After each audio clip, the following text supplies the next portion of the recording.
Hello दोस्तों, नमस्कार। Radon classes में आपका स्वागत है और मैं रवि यादव। आज हम बहुत इम्पोर्टेंट चैप्टर लेके आए हुए हैं, जो कि परीक्षा में इस चैप्टर से 3 से 4 क्वेश्चन आपको देखने को मिलते हैं, जो हम नंबर सिस्टम से मतलब आज स्टार्ट करने वाले हैं। अभी एग्ज़ाम जो आने वाले हैं, ग्रुप डी हैं, बिहार एसएससी है, झारखंड एसएससी है, सब में बहुत ही इंपॉर्टेंट क्वेश्चन रहेंगे। और सब यहाँ से क्वेश्चन जो है 3-4 क्वेश्चन जरूर देखने को मिलेंगे आप लोग को। और हम आज महत्वपूर्ण सब क्वेश्चन लेकर आए हुए हैं, जो सूत्रों के द्वारा जो है मतलब संख्याओं पर जो आधारित क्वेश्चन बनते हैं, सभी टाइप के लाए हुए हैं। और अगर जो फिर बचेंगे इस चैप्टर के बाद, और फिर अगले चैप्टर में भी हम मतलब इसको लाकर ख़त्म कर देंगे।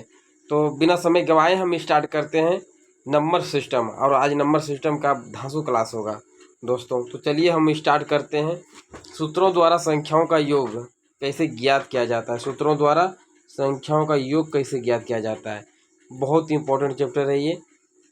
तो कहने का मतलब पहला जो आता है दोस्तों, पहला जो आता है, पहला फार्मूला क्या होता है, एन प्राकृत संख्याओं का योग। आप प्राकृतिक संख्या जानते हैं, गिनती की संख्याओं कहते हैं, जैसे 1 2 3 4 dot dot dot dot infinity तक जो जाता है। तो एन क्रमागत प्राकृतिक संख्याओं का योग क्या होता है, 1 + 2 + 3 + 4 + डॉट डॉट एन तक। तो इसका जो फार्मूला होता है दोस्तों, हम गोल घेरा में मार देते हैं, n × n + 1/2। याद रखिएगा, n × n + 1/2। और साथ साथ हम इस मतलब कि एक फार्मूला, जिसका फार्मूला है, उसके बाद हम क्वेश्चन भी ला रहे हैं कि ताकि समझने में आपको प्रॉब्लम ना हो। तो पहला क्वेश्चन है क्या, प्रथम 100 प्राकृत संख्याओं का योग। यानी कि प्रथम 100 प्राकृतिक, यानी कि 1 से लेकर 100 तक की प्राकृतिक संख्याओं का योग पूछ रहा है। तो इसका फार्मूला भी बताया है क्या, n × n + 1/2 होता है। तो n का मान क्या है दोस्तों, 100 है, यानी कि 100 × 100, यानी कि n + 1, 100 + 1/2, यानी कि 50/50। तो ऐसे भी याद रख सकते हैं कि 1 से लेकर 100 तक की प्राकृतिक संख्याओं का योग जो होता है, क्या होता है दोस्तों, 50/50 होता है। और दूसरा को, अब दूसरे फार्मूला पे आते हैं। दूसरा फार्मूला यहाँ पे कि n क्रमागत सम प्राकृत संख्याओं का योग। n उस समय जो था n क्रमागत प्राकृत संख्या, यानी कि उसमें सम और विषम दोनों संख्या मिले हुए थे। लेकिन यहाँ जो आप पूछ रहे हैं, तो n क्रमागत सम प्राकृत, यानी कि ओनली सम, जैसे 2 4 6, ये सब तो जानते हैं कि आप सम संख्या होते हैं, तो उसी का योग पूछ रहा है। तो इसका जो योग होता है, मतलब फार्मूला का, n × n + 1 होता है सिर्फ, ठीक है। और फिर तुरंत n क्रमागत विषम प्राकृतिक संख्याओं को भी ले लेते हैं। तो इसका क्या होता है, 1 + 3 + 5 + 7, ये सब क्या होता है, विषम संख्या है, और इसका योग पूछ रहा है। तो यानी कि +2n + 1, यानी बराबर क्या, n²। यानी कि n क्रमागत विषम प्राकृतिक संख्याओं का योग जो होता है n² होता है, ये याद रखना है, ठीक है। यानी कि 1 से, अब प्रश्न पे आते हैं कि 1 से 80 तक की सम और विषम प्राकृतिक संख्याओं का योग की बात करते हैं। तो सम, पहले सम पे आते हैं हम दोस्तों, पहले क्या आते हैं, सम पे आते हैं, सम का योग। यानी कि आप जानते हैं कि मतलब 1 से मतलब 80 तक है, 1 से 100 तक है, यानी कि प्राकृतिक संख्या में आधा सम होता है, आधा विषम होता है। तो यहाँ पर अभी सम की बात कर रहे हैं और सम संख्या ले रहे हैं, तो इसमें n का मान क्या हो जाएगा, सम की बात, अभी सम ले रहे हैं तो n = 40 ले लेंगे।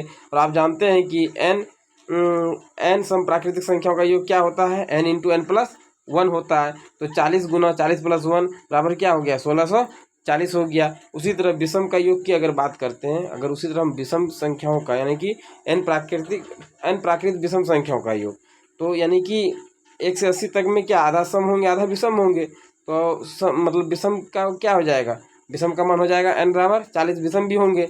तो विषम का जो सूत्र होता है, n प्राकृतिक विषम संख्याओं का योग क्या होता है, n² होता है। इसको हम गोल घेरा में मार देते हैं, ठीक है। तो 40² 1600 आप जैसे जानते हैं। अब चलिए, ये दोनों तो हो गया। अब 1 से 80 तक में सम का योग और विषम का योग का अगर अंतर पूछेंगे तो कितना है, 40 होगा, इसलिए 40 होगा। देखिए यहाँ 1640 है, यहाँ 1600 आया है। तो यानी कि 1 से 80 तक में अगर क्वेश्चन इस तरह भी बन सकता है कि 1 से 80 तक में जो है, मतलब कि 1 से 80 तक में सम का योग, यानी कि 180 तक की सम और विषम प्राकृतिक संख्या का मतलब अंतर पूछ ले, तो क्या हो जाएगा, 40 हो जाएगा, ठीक है। तो फिर अगला क्वेश्चन हम आगे देखते हैं। हम क्वेश्चन पे आते हैं फिर, ठीक है। पहला प्रश्न है कि -1 + 2 -3 + 4 -5 + 6 -7 + 8 डॉट डॉट डॉट इसी तरह चलते जाएगा। यानी कि आप देखिए यहाँ पे, यानी विषम संख्याओं में जो है दोस्तों, विषम संख्याओं में माइनस लगा हुआ है। यहाँ पर भी हम डॉट डॉट के बाद विषम संख्याओं में माइनस लिए, और सब में क्या है, प्लस है, तो प्लस 1000 सरलीकृत, इसको सरल करना है, का मान क्या होगा। जैसे अभी हम बताएं कि वहाँ पे 1 से क्या था, 80 तक था, 1 से क्या था, 80 तक था, क्या सम और विषम का अंतर कितना था, 40 था। यानी कि 1 से 80 तक की संख्या में सम और विषम का अंतर क्या था, 40 था। तो उसी तरह यहाँ पर टोटल क्या है, एन का मान 1000 है, एन का मान क्या है, 1000 है। अगर 1000 को अगर 2 से भाग दे देंगे, अगर 2 से भाग दे देंगे तो क्या हो जाएगा, 500 हो जाएगा। ये सपोज दैट भी हम जैसे फिर आ रहे हैं वही क्वेश्चन पे आपको दिखाते हैं। जैसे कहने का मतलब है मेरा कि अभी हम जो क्वेश्चन लिए दोस्तों, 1 से 80 तक की सम और विषम प्राकृतिक संख्याओं का योग, तो सम का योग क्या है, सम का योग अभी बताएं कितना हुआ, 1640 हुआ, और विषम का योग कितना हुआ, 1600 हुआ। तो अभी हम जो अभी नोट में जो यहाँ नोट हम दे दिए हैं कि 1 से 80 तक में सम का योग और विषम का योग का अंतर 40 है, जो क्या 80 का आधा है। अब चलिए वो क्वेश्चन समझिए,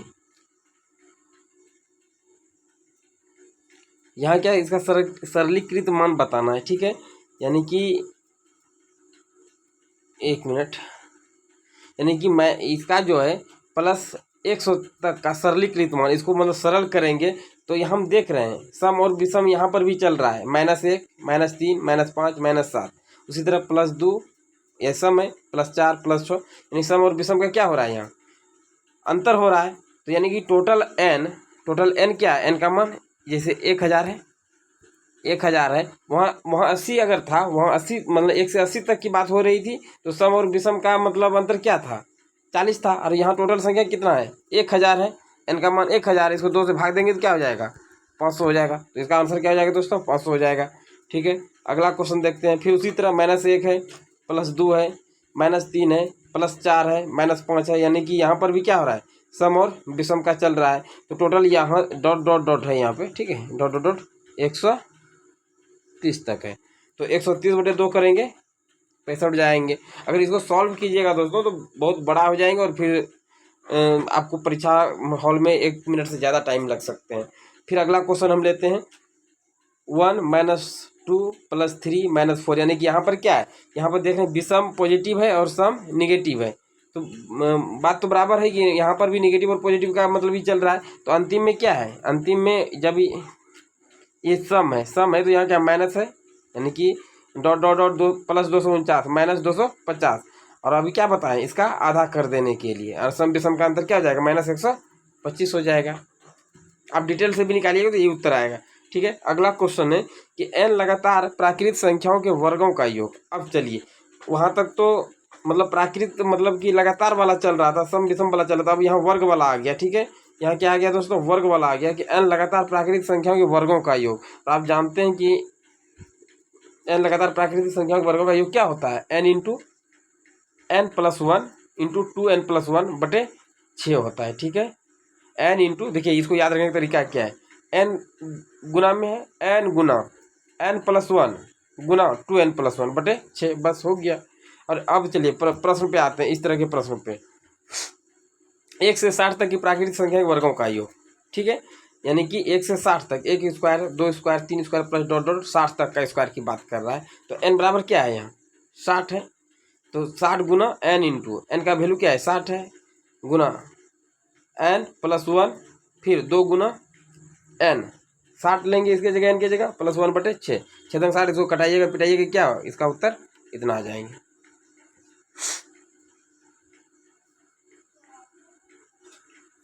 चलिए अगला क्वेश्चन देखते हैं। अगला क्वेश्चन कह रहा है n लगातार सम प्राकृतिक संख्याओं के वर्गों का योग, n लगातार। अब देखिए वहाँ क्या था, n लगातार प्राकृतिक संख्याओं के वर्गों का योग था, अब यहाँ आ गया n लगातार सम प्राकृतिक संख्याओं के वर्गों का योग। क्या वर्गों का योग, इसका फॉर्मूला क्या होता है, इसका फॉर्मूला होता है 2n × n+1 × 2n+1/3 होता है, ठीक है। याद रखिएगा, बहुत जब तक फॉर्मूला याद नहीं रखिएगा दोस्तों तो नहीं हो पाएंगे आपका क्वेश्चन, ठीक है। तो n लगातार सम प्राकृतिक संख्याओं के वर्गों का योग क्या होता है, 2n × n+1 × 2n+1/3 होता है। अब प्रश्न पे आते हैं, 1 से 60 तक की सम प्राकृतिक संख्याओं के वर्गों का योग। यहाँ सम की बात हो रही है। अभी जैसे थोड़ा देर पहले हम बताए थे, पीछे चलिए, दो तीन क्वेश्चन पहले जो बताए थे कि अगर जैसे 1 से 60 तक की सम प्राकृतिक संख्याओं की बात हो रहा है, तो इसमें क्या हो जाएंगे, इसमें आधा सम आधा विषम होंगे। अगर सम की बात कर रहे हैं, 1 से 60 तक की बात हो रहा है, सम प्राकृतिक संख्याओं के वर्गों का योग, तो इसमें n क्या लेंगे, 30 लेंगे, क्या आधा सम होंगे आधा विषम होंगे। तो 2 स्क्वायर 4 स्क्वायर 6 स्क्वायर सम की बात हो रहा है तो सम संख्या लेंगे, ठीक है। तो 2 गुना n का वैल्यू क्या है, 30 है। 2 गुना 30 इंटू 30 प्लस 1 इंटू 2 गुना n प्लस 1/3। तो इसको अगर सॉल्व कीजिएगा 37,820 उत्तर हो जाएंगे, ठीक है। अगला क्वेश्चन है n लगातार, 6 नंबर देखिए क्वेश्चन क्या है, मैंने छठा फॉर्मूला, n लगातार विषम प्राकृतिक संख्याओं के वर्गों का योग, यानी कि वहाँ सम था, यहाँ क्या है, विषम प्राकृतिक संख्याओं के वर्गों का योग। तो n into 2n plus 1 into 2n minus 1/3 होता है, ठीक है। और सम में क्या होता था, 2n into n plus 1 into 2n plus 1/3। और यहाँ पर क्या लेंगे, यहाँ सिर्फ n into 2n plus 1 2n plus 1 into 2n minus 1/3 होता है, ठीक है।